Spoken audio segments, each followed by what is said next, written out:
মাঠে গেলে দেখা যায় যে একটা ভাঙা হাড়ি গোল করে চোখ করে দিয়েছেন, একটা ছেঁড়া পাঞ্জাবি পরে দিয়েছেন, আর এইভাবে মাঠের মধ্যে আছে। চাচা ওটা কি? ওটা কাকতারুয়া। ওটা কি কাকতারাই? যদি কাকতারাই ঠিক আছে, একটা নয় 20টা লাগান। কিন্তু চাচা আপনার এই হৃদয়ের মধ্যে আর একটা ধারণা আছে কি? এই হাড়ি ভাঙা মাথাটা দিয়ে দিয়েছি, এখন আমার ভুঁয়ে কেউ নজর দেবে না। চাচা এই ফসল কি দেয়? নষ্ট করে কে? বৃষ্টি কে বর্ষণ করে? তো আপনি একটা ভাঙা হাড়ির উপরে যে ভরসা করলেন, তো আপনার মধ্যে আর হিন্দুদের মা কালী দেবীর কাছে গিয়ে প্রার্থনা করা বা তার কাছে কিছু আশ্রয় করার মধ্যে পার্থক্য কি? চিন্তা করেছেন ভাঙা হাড়ির শক্তিগত? আপনি যে দোকানে আগরবাতি জ্বালিয়েছেন কেন? সেন্ড করার জন্য না অন্য কোনো চিন্তা আছে আপনার? আপনি মনে করছেন ধূপকাঠি জ্বালিয়েছি আজকে বেচা কেনা বেশি হবে। কোনোদিন যদি সকালবেলায় ধূপকাঠি না জ্বালায়, দোকানটা খুলে ফেলেছে, ভুলে গেছে বা কোনো কারণে মনে মনে ভাবে যে আজকে বেচা কেনা বেশি হবে না, কেন? আজকে ধূপকাঠি জ্বালানো হয় নাই। চাচা ধূপকাঠির সঙ্গে বেচা কেনার সম্পর্ক কি? রিজিকের মালিক কে? ধূপকাঠি না আল্লাহ? তো আপনার চরিত্র, আপনার অবস্থান দেখে মনে হচ্ছে যে না আল্লাহ তো রিজিক দাতা অবশ্যই, তবে ধূপকাঠি তুমিও 2-1টা কাস্টমার দিতে পারো, তুমিও একটু রিজিক দাতা। এটা আল্লাহর সঙ্গে জুলুম করা হলো না? কথা বলেন, এটা আল্লাহর সঙ্গে জুলুম করা। আল্লাহর সঙ্গে জুলুম করা। আল্লাহর সঙ্গে জুলুম কোনটা বলেন তো? সূরা লুকমান সূরা নম্বর 31 আয়াত নম্বর 13 এবং 17 আল্লাহ বলছেন, ইয়া বুনাইয়া। লুকমান হাকিমের কথাকে আল্লাহ সুবহানাহু ওয়া তাআলা কোরআন মাজিদে নিয়ে আসছেন। হে আমার প্রিয় সন্তান, হে আমার বাচ্চ, লা তুশরিক বিল্লাহ, আল্লাহর সঙ্গে কোনো শিরক করো না।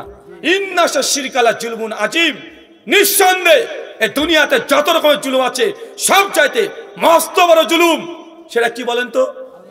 আল্লাহর সঙ্গে শিরক করা। মানে আপনি ছোট্ট একটা মাখলুক হয়ে আল্লাহর সঙ্গে শিরক করছেন, এটাও জুলুম কি জুলুম নয়? এটাও জুলুম। মানে আপনি তখন নিজেকে জুলুম মনে করেন কোনটাকে? মানুষ যদি আপনার সঙ্গে অন্যায় করে আপনি এটাই নিজে সহ্য করতে পারেন না, কিন্তু মানুষ হয়ে আপনি আল্লাহর সঙ্গে শিরক করছেন, এটা আপনি অনায়াসেই মেনে নেন কি নেন না? আল্লাহর সঙ্গে শিরক করা মানে আল্লাহ সুবহানাহু ওয়া তাআলার উলুহিয়াত, রুবুবিয়াত, আসমা ও সিফাত, শিরফিস জাত, শিরফিস সিফাত, শিরফিস উলুহিয়াত, এই 3টে জায়গায় কেউ যদি আঘাত হানে তাহলে এটা আল্লাহর সঙ্গে শিরক হয়ে যায়। চলেন ছোট ছোট উদাহরণ দিব, কেন বড় যদি আসমা সিফাত নিয়ে আলোচনা করি অধিকাংশ মানুষ বুঝবেন না আল্লাহর সঙ্গে শিরক করা কিভাবে জুলুম হয়। আচ্ছা চাচা, আপনাদের এলাকায় যারা ক্ষেত খামারে কাজ করেন কারা কারা আছেন একটু হাত তোলেন তো। মাশাআল্লাহ, অনেকে আছেন। আচ্ছা হাত নামান। আচ্ছা মাঠে গেলে দেখা যায় যে একটা ভাঙা হাড়ি গোল করে চোখ করে দিয়েছেন, একটা ছেঁড়া পাঞ্জাবি পরে দিয়েছেন, আর এইভাবে মাঠের মধ্যে আছে। চাচা ওটা কি? ওটা কি? ওটা কাকতারুয়া, আর কোনো কাজ নেই। ওটা কি কাকতারাই? যদি কাকতারাই ঠিক আছে, একটা নয় 20টা লাগান। কিন্তু চাচা আপনার এই হৃদয়ের মধ্যে আর একটা ধারণা আছে কি? এই হাড়ি ভাঙা মাথাটা দিয়ে দিয়েছি, এখন আমার ভুঁয়ে কেউ নজর দেবে না। আছে না নাই? কথা বলেন। চাচা এই ফসল কি দেয়? নষ্ট করে কে? বৃষ্টি কে বর্ষণ করে? তো আপনি একটা ভাঙা হাড়ির উপরে যে ভরসা করলেন, তো আপনার মধ্যে আর হিন্দুদের মা কালী দেবীর কাছে গিয়ে প্রার্থনা করা বা তার কাছে কিছু আশ্রয় করার মধ্যে পার্থক্য কি? আপনি ভাঙা হাড়ির প্রতি ভরসা, যে ভাঙা হাড়ি দিয়ে দিয়েছি, এখন আমার এই ফসলে কেউ নজর দেবে না। চিন্তা করেছেন ভাঙা হাড়ির শক্তিগত কত বড় শক্তি? আচ্ছা দোকানদার কে কে আছেন একটু হাত তোলেন তো। ব্যবসা করেন? মাশাআল্লাহ। আচ্ছা হাত নামান। ভাইজান সকালবেলায় দেখা যায় দোকান যখন খুলেন সুন্দর করে ঝাড় দেন, কোনো সমস্যা নেই, দিবেন 1 বার না 10 বার দিবেন। কেন?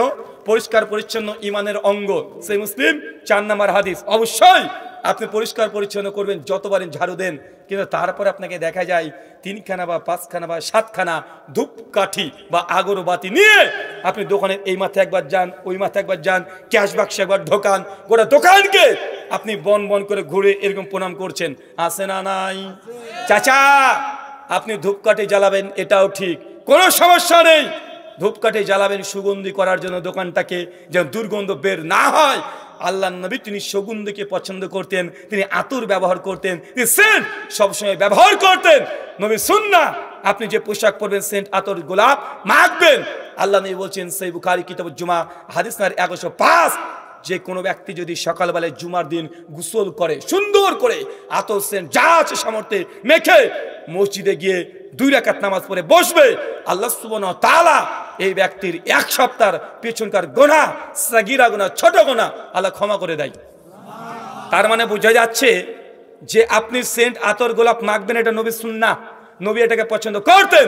দোকানকে বাড়িকে সুগন্ধি করে রাখবেন, দুর্গন্ধ যেন না হয়, এটা অবশ্যই ইসলামের টিচিং। কিন্তু চাচা আপনি যে দোকানে সেন্ট ওই যে আগরবাতি জ্বালিয়েছেন, কেন? সেন্ট করার জন্য না অন্য কোনো চিন্তা আছে আপনার?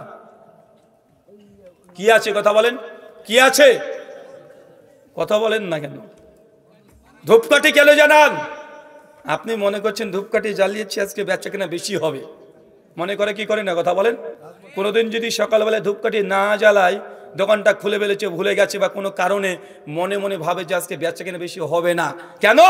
আজকে ধূপকাঠি জ্বালানো হয় নাই। চাচা ধূপকাঠির সঙ্গে বেচা কেনার সম্পর্ক কি? রিজিকের মালিক কে? ধূপকাঠি না আল্লাহ? তো আপনার চরিত্র, আপনার অবস্থান দেখে মনে হচ্ছে যে না আল্লাহ তো রিজিক দাতা অবশ্যই, তবে ধূপকাঠি তুমিও 2-1টা কাস্টমার দিতে পারো, তুমিও একটু রিজিক দাতা মনে হচ্ছে কি হচ্ছে না? আপনি স্বীকার করছেন যে আল্লাহ রিজিক দাতা, ধূপকাঠির ওপরেও নির্ভর করছেন, তো এটা আল্লাহর সঙ্গে জুলুম করা হলো না? কথা বলেন, এটা আল্লাহর সঙ্গে জুলুম করা। যা আল্লাহ সুবহানাহু ওয়া তাআলা শিরক, ইন্নাশা শিরকা লা যুলুমুন আযীম, নিশ্চয়ই শিরক হচ্ছে মস্ত বড় জুলুম।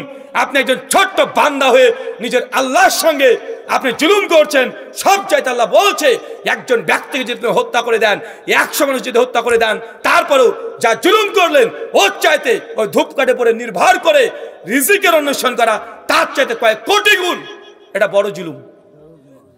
কিন্তু বাঙালি শুধু মনে করে নিজের ক্ষতিটা, যে না আমার পরে অত্যাচার করেছে, আমি মাজলুম, আমি মাজলুম। কিন্তু আপনি আল্লাহকে মাজলুম করে দেন, আপনি নিজেই জুলুম করছেন আপনার রবের সঙ্গে।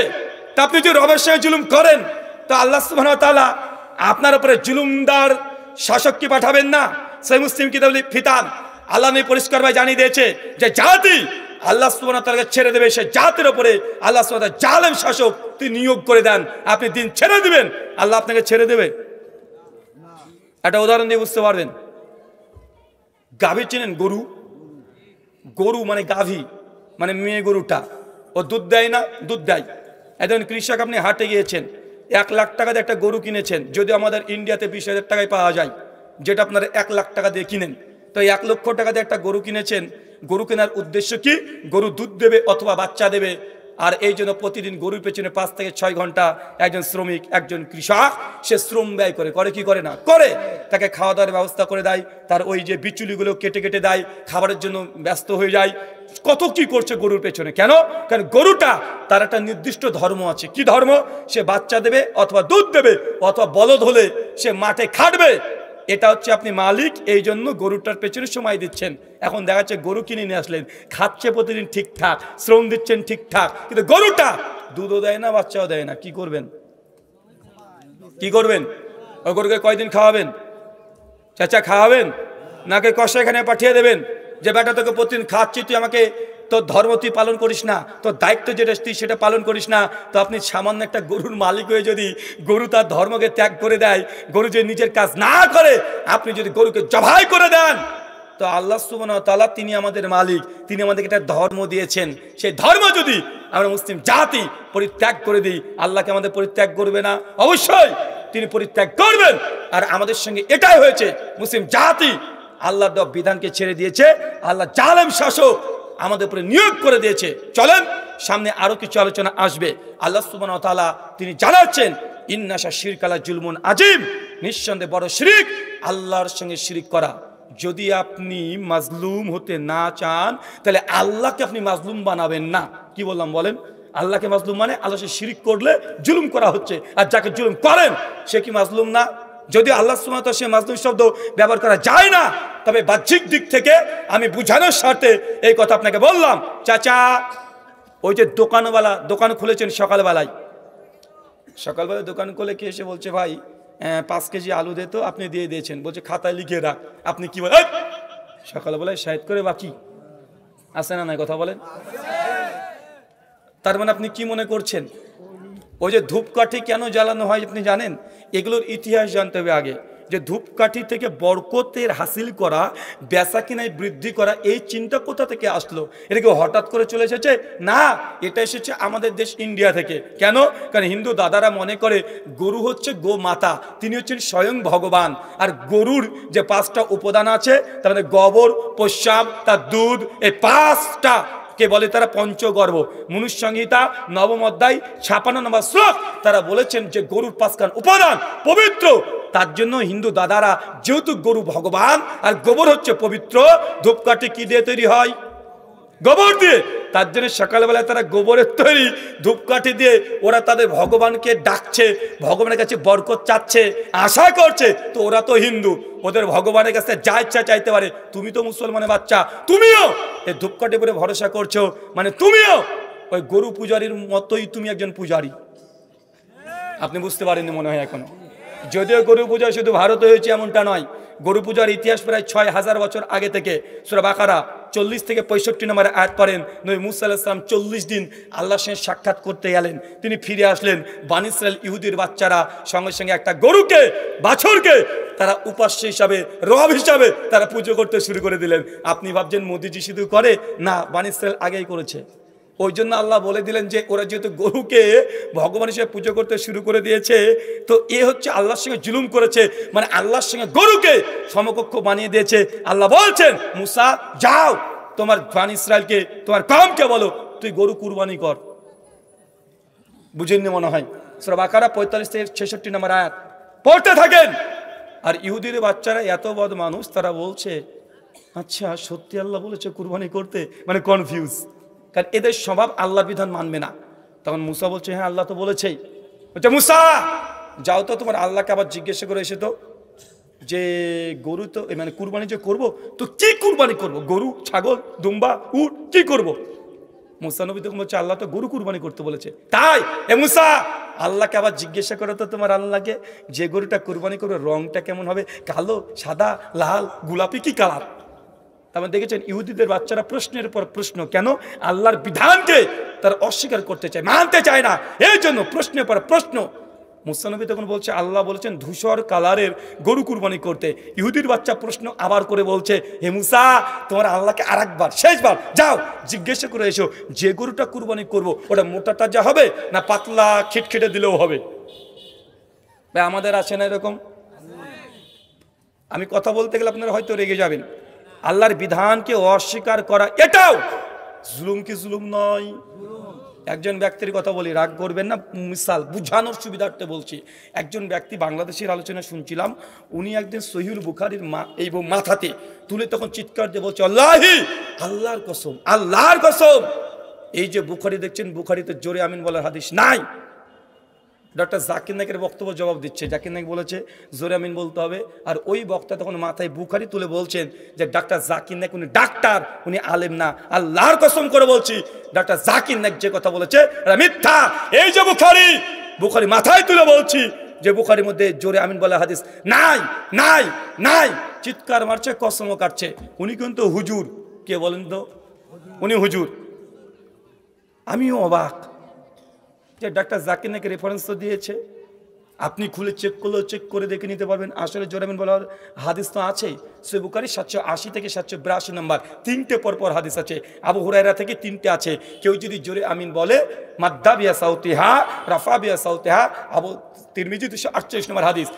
আবু হুরায়রা বলছেন আল্লাহর নবী সূত্রে তার পেছনের সমস্ত গুনাহগুলোকে আল্লাহ মিটিয়ে দেন যদি সে আমিনের শব্দ ফেরেশতার আমিনের সঙ্গে মিলে যায়। তো এই বক্তা কি ব্যাপার, আলেম মানুষ, মাথায় বুখারী তুলে উনি কসম কাটছে। ভালো করে সেই ভিডিওটাকে জুম করে দেখলাম, আসলে ব্যাটা ঠিকই বলেছে। কারণ বুখারী শরীফ যেটা মাথায় তুলেছে ওটা ছিল 2য় খণ্ডে। কত খণ্ড কথা বলেন? 2 নম্বর খণ্ড। জোরে আমিন বলার হাদিস আছে 1ম খণ্ডে। বুঝেননি মনে হয়? কষ্ট পেলেন কি? মানে উনি কসম ঠিক করেছেন। উনি যা বলছেন যে আল্লাহর কসম, এই যে বুখারী, এই বুখারীতে জোরে আমিন বলা হাদিস নাই।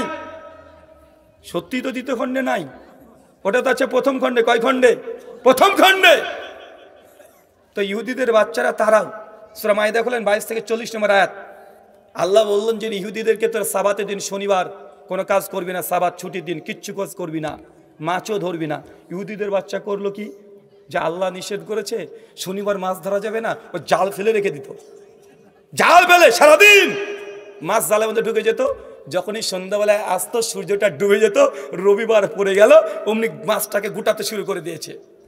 কথা কি বুঝতে পারলেন? মানে আল্লাহর আইনের মধ্যে ফাঁক ফকর খুঁজে বেড়ানো আছে না নাই? কথা বলেন, আছে।